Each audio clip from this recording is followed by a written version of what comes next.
Shalom, bonjour, je m'appelle Yael, je suis formatrice de démarche collaborative et facilitatrice en intelligence collective. Et ici, on va continuer de faire l'étude de quelques aspects de la paracha de la semaine à travers le Zohar. La paracha cette semaine, ce sera la paracha Ki-Tetsé. C'est une paracha du livre de Deutéronome, c'est une paracha à la fin du Pentateuque, et on va continuer le fil rouge de l'ensemble de ces études, qui sont comment le Zohar lit, interprète, comprend quelques aspects de la paracha avec son propre regard. Pour rappel, le Zohar, c'est un commentaire mystique de la Bible, c'est l'ouvrage principal de la Kabbale. La Kabbale, c'est la mystique juive moyenâgeuse, et des bibliothèques entières ont été écrites sur le Zohar. Le Zohar est un livre enchantant, enchanteur, et ça vaut la peine d'aller plonger dans son monde. Donc ici, on va juste plonger dans deux espaces différents, deux thèmes, et on va voir un peu le goût du Zohar par rapport à la paracha. Premier axe, la paracha Ki-Tetsé, c'est une des parachutes avec le plus de commandements, le plus de mitzvot parmi les parachutes de la Bible, parmi les sections hebdomadaires de la Bible. Et contrairement à ce qu'on aurait pu imaginer, le Zohar comme texte mystique, on aurait pu dire, il ne prend pas trop en importance l'aspect concret des mitzvot. C'est tout à fait pas ça. Pour le Zohar, les mitzvot, les commandements sont essentiels et il apporte un regard en profondeur vers ces mitzvot-là. Et ce qui est intéressant aussi de voir, c'est que le Zohar reprend une expression du Talmud Psachim, donc d'un passage du Talmud, et par rapport à la qualité de l'action. Voyons ce qu'il dit. Le Zohar dit, donc dans la paracha Ki-Tetsé, le olam, dans la traduction en hébreu, le olam yasok adam batorah afilu shelo lishma, shemitor shelo lishma, balishma. Ça pourrait se traduire en français comme un homme doit toujours s'engager dans l'étude de la Torah, même si ce n'est pas en son nom, car même à partir d'une pratique qui n'est pas en son nom, on en vient à une pratique en son nom. De quoi on parle? Son nom, ça fait référence au nom du Saint béni soit-il, le nom qui n'est pas disable, qui n'est pas prononçable par l'humain, c'est-à-dire une action qui n'est pas en son nom, qui n'est pas adressée ou orientée au Saint béni soit-il, à Dieu, en mondo, comme le nomme le Zohar parfois. C'est une action du coup qui est pour d'autres choses. Pourquoi le Zohar et le Talmud ne détaillent pas ici, dans le traité Psachim, mais on pourrait dire c'est une action qui peut être une action qui est faite pour des mauvaises raisons, pour des raisons égoïstes, pour plaire, pour du pragmatisme, pour quelque chose qui n'est pas pour quelque chose qui est plus vaste que soi. Et le Zohar nous dit, il faut s'engager dans l'étude de la Torah. Et le commandement de mitzvot dit aussi le Talmud. Parce que du fait de faire non à son nom, advient l'action en son nom, comme si le fait de ne pas faire apporte quelque part. Donc ça, pour l'instant, le Zohar a juste repris ce qui était déjà dit dans les commentaires et la tradition de la réflexion hébraïque bien avant lui. Mais le Zohar ajoute plus loin, dans cette même paracha, donc Ki-Tetsé, cette phrase suivante que je trouve très intéressante, et il dit, en hébreu, ça serait « En mitzvah shelo nichlelu sham eser sefirot ». Et en français, ça pourrait être chaque mitzvah où il n'y a pas de mitzvah dans laquelle qui ne comporte pas l'ensemble de 10 séphirot. C'est-à-dire, chaque mitzvah, chaque commandement comporte l'ensemble de 10 séphirot. 10 séphirot, difficile, voire impossible d'expliquer ce que c'est, puisque c'est du monde d'en haut et de l'invisible. Mais pour le balbutier, on pourrait dire, ce sont les 10 manifestations divines, 10 attributs divines, et qui nous enseigne et nous renseigne sur ce que justement on ne sait pas et on ne connaît pas, mais c'est une façon de voir comme dit Cordovero, les parures, les vêtements de ce qui est au-delà de ces vêtements et qui autant dissimule que ce qui simule, autant simule que ce qui dissimule. Mais en tout cas, ce sont les représentations du monde divin dans le Zohar. Et donc ça veut dire que chaque chose qu'on fait, chaque commandement comporte l'ensemble de ces éléments divins. Même si j'ai pas conscience, ça comporte. Et donc c'est intéressant que le Zohar nous dit ça. Lui, avec tout son travail d'enquête, de connaissance et de rencontres mystiques, nous dit, oui, peu importe ce que vous allez faire, la conscience avec cette action, ça comportera en fait ce monde divin dedans. Donc c'est comme si chaque action est comme une graine de l'ensemble de l'arbre des séphirotes, l'ensemble du monde en haut. Chaque action, elle comporte du plus petit le plus grand et le plus grand le plus petit. C'est pas coupé. Il n'y a pas de kitsutz banetiot, il n'y a pas une rupture dans les boutures comme se dit parfois dans le Zohar. Et donc, comme toutes les séphirotes s'y trouvent dans chaque petite action et mitzvah, l'action faite, sans forcément avec intention ou conscience du plus vaste, pourrait avoir une force en elle-même qui agira ensuite sur l'homme comme créatrice de conscience. Puisqu'elle a en elle-même ces éléments-là du monde en haut, et donc du coup c'est comme si l'action elle-même va créer cette transformation tout doucement vers l'ishmo, vers en son nom. J'ai l'impression que le Zohar ici nous enseigne, nous encourage à toujours rester reliés à l'ensemble, au tout. De ne pas croire que si je fais une action spécifique, pas quelque chose de très concret, ça va agir juste là.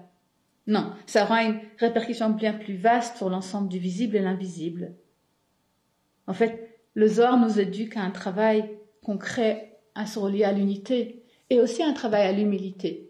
Parce que si je commence à croire que je peux faire appuyer ici et ça fait ça, je peux me croire dans une idolâtrie et dans une surpuissance d'un travail mécanique.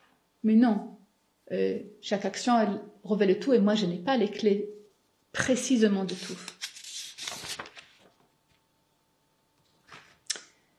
Ça peut dialoguer avec la réflexion de Cordovero qui nous dit « Elav velo le midotav ». Nos actions, elles sont adressées à lui, Elav velo le midotav, et pas à ses attributs.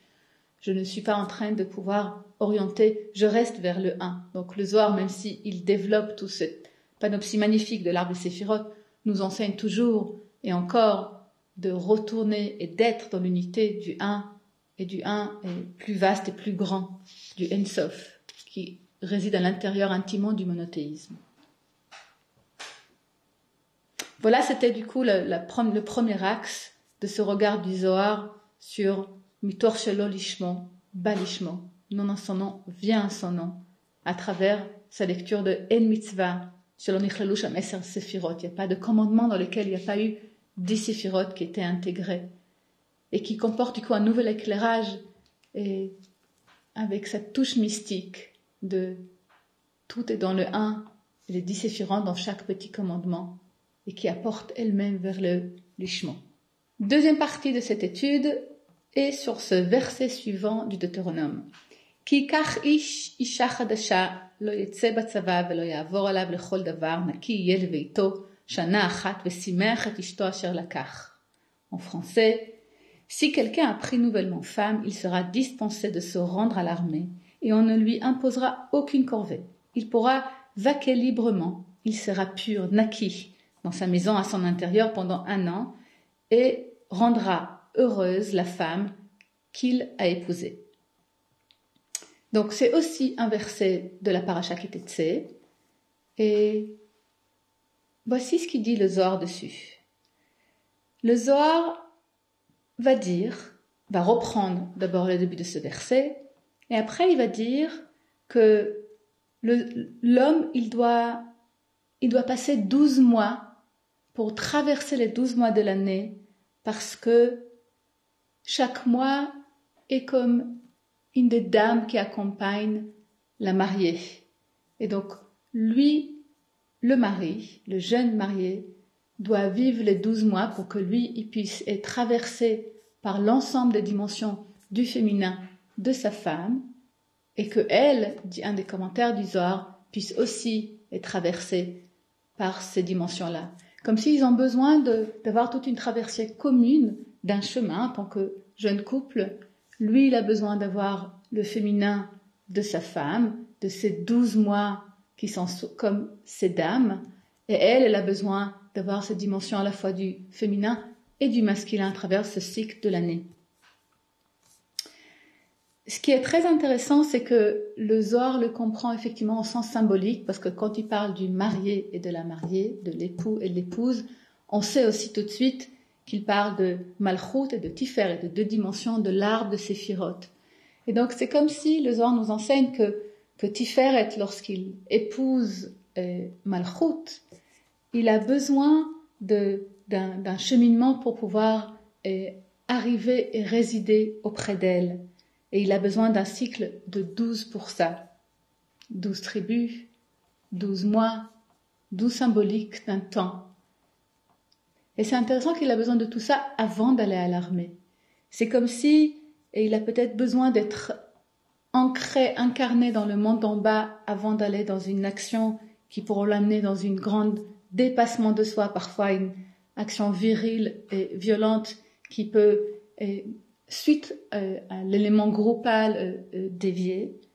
Ça peut être aussi quelque chose peut-être qui garantit que l'homme ait davantage de sagesse parce qu'il a traversé ces 12 mois, ces 12 dames qui sont devenues du coup une partie de lui, ces 12 éléments, comme s'il a besoin de ce féminin pour pouvoir aller à l'armée, pour pouvoir être habité pour ce féminin et aller à l'armée avec tout ça. Davantage de discernement, davantage de sagesse.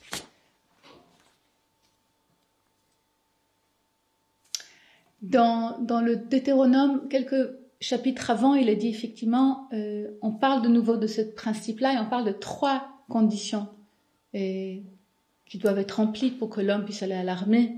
Il faut que l'homme ait abouti la première année de mariage, que s'il a construit une maison, que la maison soit construite, et s'il a une vigne, qu'elle puisse être cueillie. Comme si l'homme doit aller à 3 cycles d'aboutissement avant de pouvoir aller à l'armée. Comme s'il a besoin de ralentir le hâtage possible ou l'urgence possible d'aller à la guerre pour pouvoir garantir que le monde d'en bas soit bien accompli, à la fois au niveau de son couple, de sa relation au féminin, de sa demeure, de sa matérialité et aussi du fruit de la terre. Ce qui est très intéressant aussi, c'est le mot purifié, qu'il doit être naki, qu'il doit être pur. Et le Zohar et ses commentaires reprend ça, comme si la pureté doit être complète pendant cette année. Il ne doit pas être abîmé, cet homme, pendant cette année, pour qu'il puisse vivre ce cycle de l'année avec sa femme. Et donc, aller à l'armée, ça sera juste après, comme si la relation de son couple, de sa maison, de sa vigne, elle est première à aller à la guerre. Et pour ça, son alignement est important, puisqu'effectivement, ça sera aussi le fruit de la suite. Et que son rapport à lui avec sa femme est bien sûr le reflet de la relation masculin-féminin du monde en haut. Donc, on n'est jamais qu'à une histoire humaine quand on parle dans le Zohar. Il ne s'agit jamais juste d'un homme et une femme. C'est toujours le reflet de la relation d'amour et d'union de ce qui se passe aussi dans l'arbre de Séphiroth en haut. Ce passage-là pourrait faire penser à un autre passage du Zohar. Le commentaire du Zohar sur la paracha Vayetse de l'histoire de Jacob et Rachel. De la rencontre de Jacob avec Rachel lorsque Jacob dit à Laban, le père de Rachel, « Je travaillerai pour toi pendant 7 ans ». C'est Jacob qui a nommé le chiffre 7 ans. C'est pas Laban qui lui a demandé. Et le Zohar et d'autres commentateurs demandent pourquoi 7 ans. Et voici ce que le Zohar répond à ça. Le Zohar sur la paracha, donc Vayetse.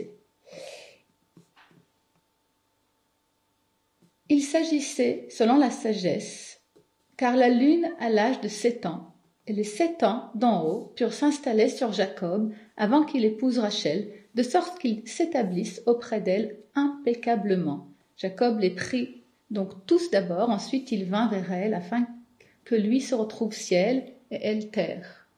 C'est-à-dire que Jacob a proposé 7 ans à Rachel pour que lui, il ait le temps de passer à travers les 7 années, les 7 dimensions. Les 7 années sont l'écho des 7 séphirotes d'en bas. Lui, il avait besoin de les comporter en lui, les traverser pour qu'il puisse après passer peut-être de Jacob à Tiferet et du coup être ciel, qui est un des noms, un des reflets de Tiferet, et elle, terre, Malchut, Rachel, la terre.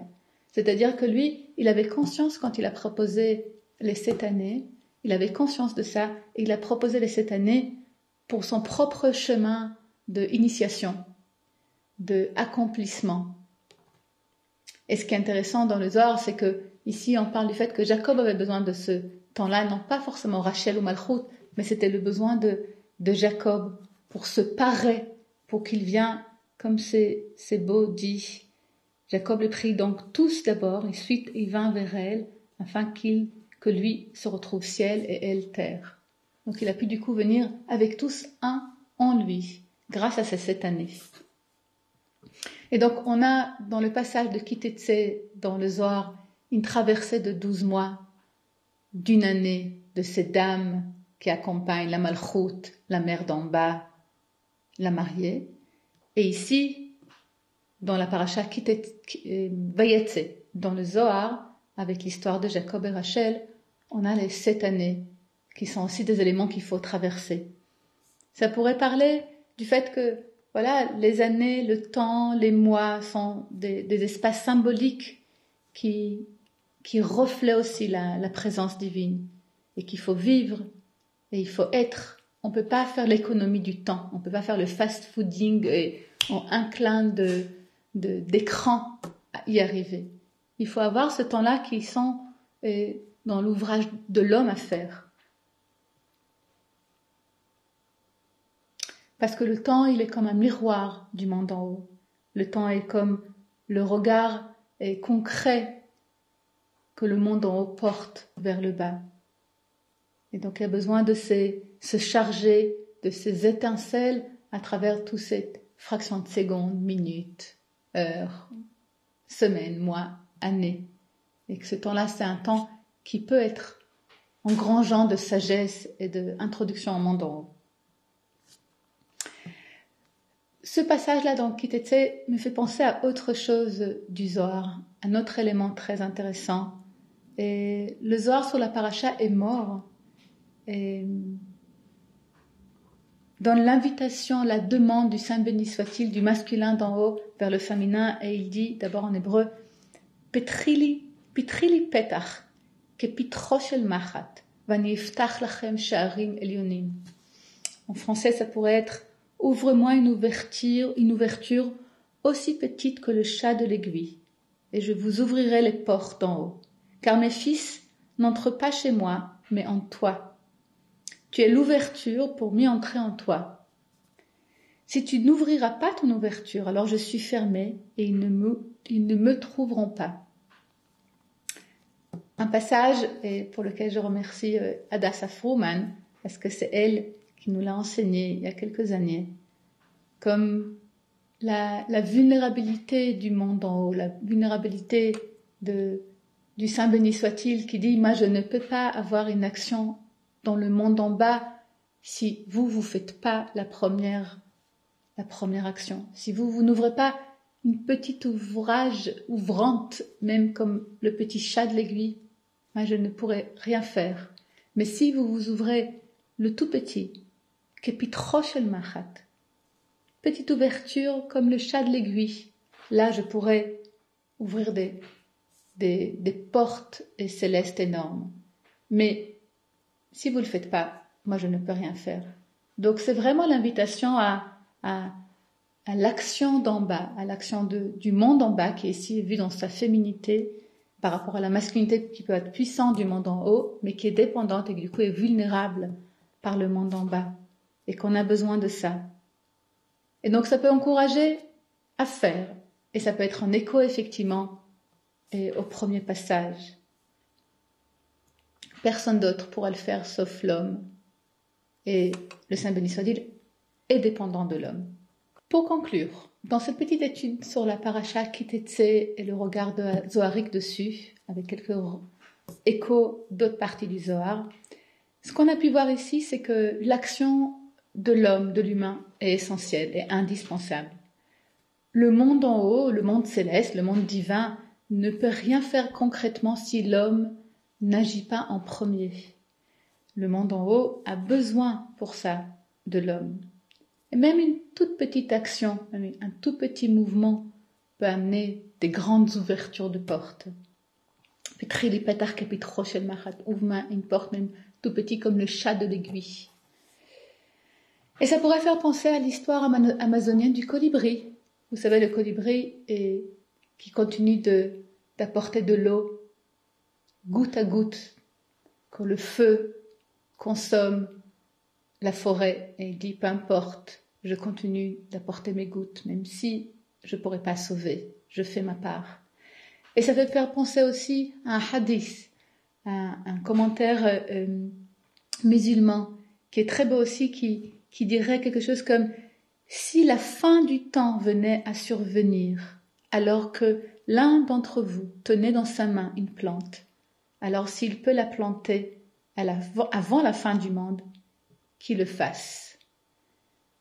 C'est que si on a quelque chose à faire, même si on a l'impression, ou même si c'est vraiment la fin du monde, c'est à nous de faire, c'est à nous d'apporter cette action-là.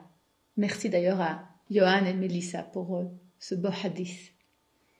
Donc, c'est à l'homme de faire son ouvrage, c'est ce que les 2 passages de ce Zohar nous enseignent. Et il vaut mieux une action pas précise, pas orientée, même pas orientée en son nom, pas orientée vers le monde en haut, que ne rien faire, que juste étudier. C'est dit ailleurs, je préfère l'action pas ajustée ou pas accordée que juste l'étude, juste le commentaire. Parce que le fait même de faire apporte à une action en son nom. Puisqu'aussi on s'exerce, on est en mouvement, il y a du mouvement dans l'arbre de vie, et aussi, comme on a vu, parce que chaque commandement comporte les 10 séphirotes, donc il y a quelque chose qui s'incarne et qui se manifeste de toute façon grâce au fait de faire.